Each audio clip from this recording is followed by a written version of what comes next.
Marcos capítulo 13, verso 3. Marcos 13, 3.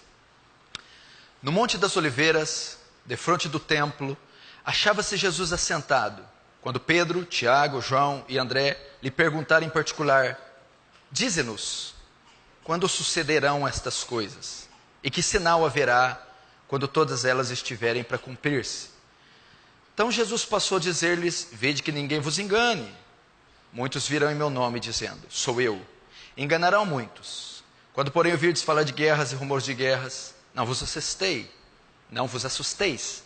É necessário assim acontecer, mas ainda não é o fim, porque se levantará nação contra nação, reino contra reino. Haverá terremotos em vários lugares, também fomes. Estas coisas serão o princípio das dores. Estais vós de sobreaviso, porque vos entregarão aos tribunais e às sinagogas, sereis açoitados, e vos farão comparecer à presença de governadores por minha causa, para lhes servir de testemunho. Mas é necessário que primeiro o evangelho seja pregado a todas as nações. Quando, pois, vos levarem e vos entregarem, não vos preocupeis com o que haveis de dizer, mas vos será concedido naquela hora. Mas aquilo que será concedido naquela hora, isso falai. Porque não sois vós que falais, mas o Espírito Santo. Um irmão entregará à morte outro irmão, e um pai ao filho. Haverá que se levantarão contra os progenitores e os matarão. Sereis odiados de todos por causa do meu nome. Aquele, porém, que perseverar até o fim será salvo. Quando, pois, virdes o abominável da desolação situado onde deve estar, quem lê entenda. Então, os que estiverem na Judéia fujam para os montes. Quem estiver em cima do eirado não desça, nem entre para tirar da sua casa alguma coisa. E o que estiver no campo, não volte atrás para buscar sua capa. Ai das que estiverem grávidas e das que amamentarem naquele dia. Orai para que isso não suceda no inverno, porque aqueles dias serão de tamanha tribulação, como nunca houve desde o princípio do mundo, que Deus criou. E até agora nunca mais, jamais haverá. Não tivesse o Senhor abreviado aqueles dias, ninguém se salvaria. Mas por causa dos eleitos que Ele escolheu, abreviou aqueles dias. Verso 24. Mas naqueles dias, após a referida tribulação, o sol escurecerá, a lua não dará sua claridade, as estrelas cairão do firmamento, e os poderes do céu serão abalados. Então verão o Filho do Homem vir nas nuvens, com grande poder e glória. E ele enviará os anjos, e reunirá os seus escolhidos dos quatro ventos, da extremidade da terra até a extremidade do céu. Deixa aberto em Marcos 13, não fecha apenas os olhos.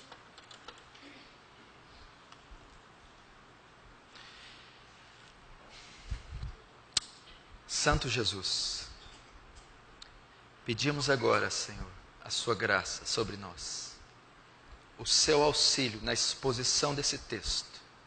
Ajuda-me a comunicá-lo com sobriedade, lucidez, transparência e temor. Que a graça do Senhor domine esse salão nesse instante, a despeito do nosso pecado, insignificância e rebeldia contra o Senhor. Usa de misericórdia com essa geração, com essa congregação, com todos que vão me ouvir e me escutar. Manifesta teu poder, livra-nos da ira vindoura, não deixa nenhuma mente aqui dispersa, nem um coração irreverente, diante daquele que é 3 vezes santo. Abre ouvidos para ouvir tua palavra. Abre corações para crerem na tua palavra. E abre mentes para que tenham entendimento. Salva-nos e seremos salvos. Liberta-nos e seremos livres. Santifica-nos e seremos santos. Faz teu reino avançar. Receba a glória para si e nos conforma à imagem do seu Filho. Amém. Porque o tema que eu vou tratar é o tema que nós estamos vivendo. Ele é atual, ele é pertinente, ele é oportuno. É o Apocalipse. Nós podemos dizer que nós somos a geração mais apocalíptica que já existiu. Por quê? Porque nós somos a última geração. Então, nenhuma outra geração esteve tão próxima do fim, como nós estamos, pois nós somos a última. Jesus aqui, ele está no Monte das Oliveiras. Ele está sentado com os seus discípulos.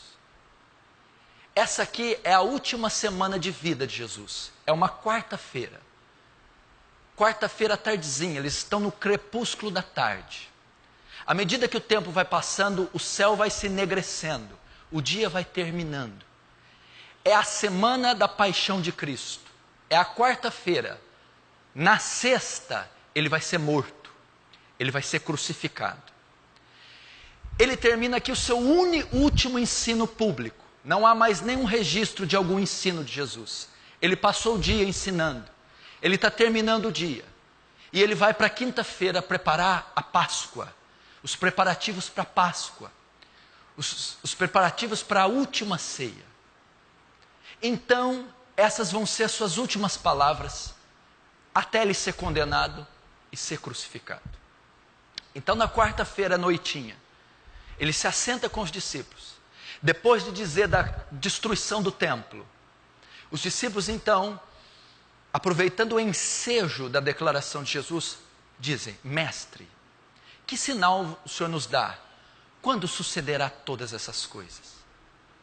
Eles já sabiam que o Messias estava prestes a morrer, significando que o seu tempo na terra tinha terminado.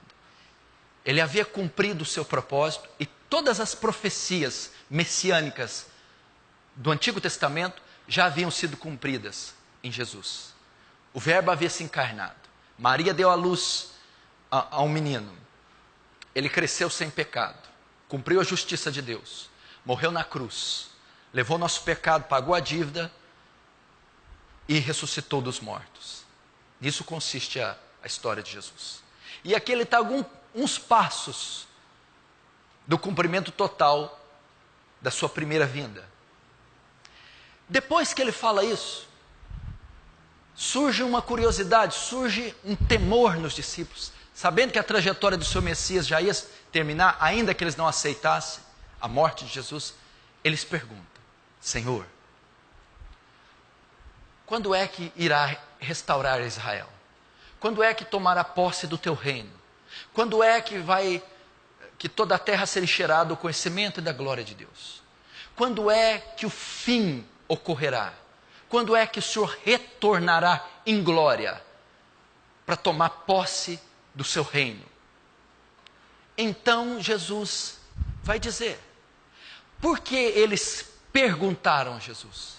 Porque o próprio Jesus diz: e aquela hora, e aquele dia, ninguém sabe, nem os anjos do céu, nem o Filho, senão o Pai.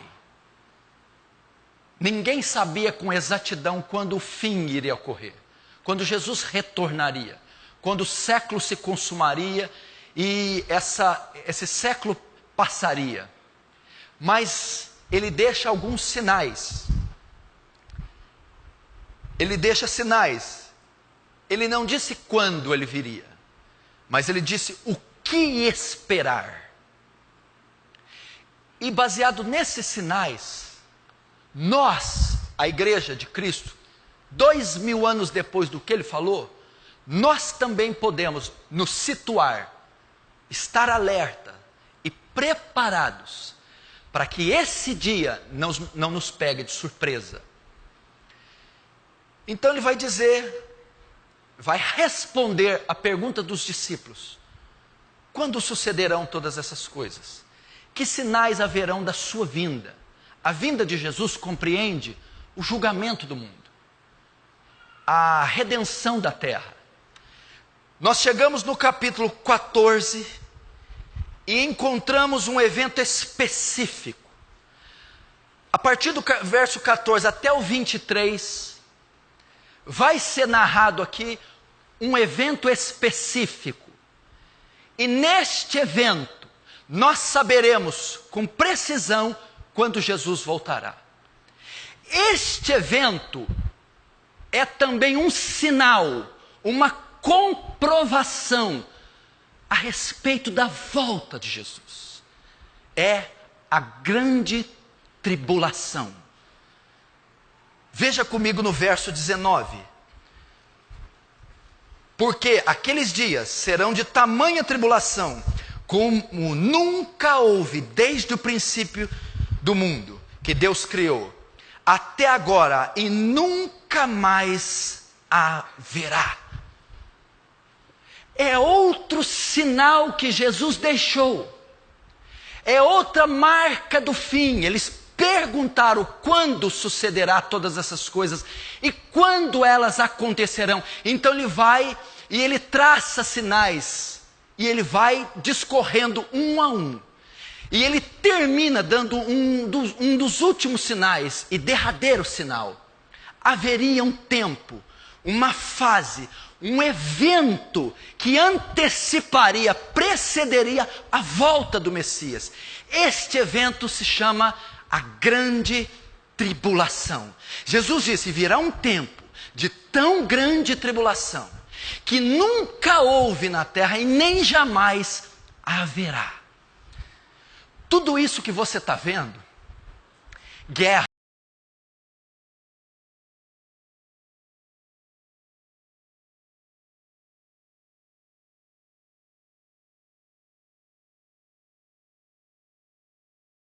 porém ainda não é o fim. Isso é só o princípio das dores.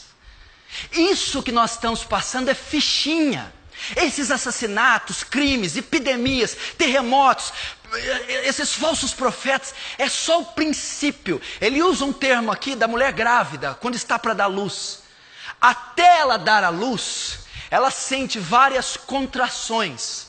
E as contrações são leves. E à medida que o bebê nasce, as contrações encurtam o tempo e aumentam a intensidade. Ou seja, ela tem mais contrações e mais dor. Então ele está dizendo, isso aqui não é o parto ainda, é só o princípio. Só são leves contrações, os genocídios, as epidemias, o caos moral, a corrupção, a mortandade, são o princípio das dores. Princípio do quê? Daquilo que ainda haveria de vir. Um período jamais imaginável.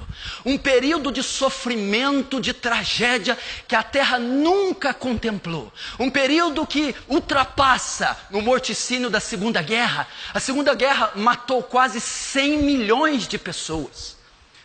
Um período pior do que Sodoma e Gomorra, onde Deus mandou descer fogo e consumiu as cidades. Um período até pior que o próprio dilúvio, onde devastou a terra, sobrando 8 pessoas. Jesus disse que seria um período de tão intenso sofrimento, de tão grande calamidade, de tão grande tormento, que a terra nunca tinha presenciado até então um período como esse. E nunca mais vai presenciar. E esse período, ele chama grande tribulação. Haverá uma grande tribulação. E então, após a grande tribulação, eu voltarei. Será uma série de eventos cataclísmicos, sem precedentes, sem paralelos. Esse tempo durará até a segunda volta de Jesus. Quando iniciar o período da grande tribulação, da dor, da tragédia, do tormento sobre essa terra, ele só terminará, só será estancado esse período de grande tribulação com a segunda vinda de Jesus, com o retorno. Será o pior momento da humanidade. Nada semelhante desde a criação do mundo. Será uma série de juízos despejados contra a terra. Entretanto, esse é um dos sinais mais precisos da volta de Jesus.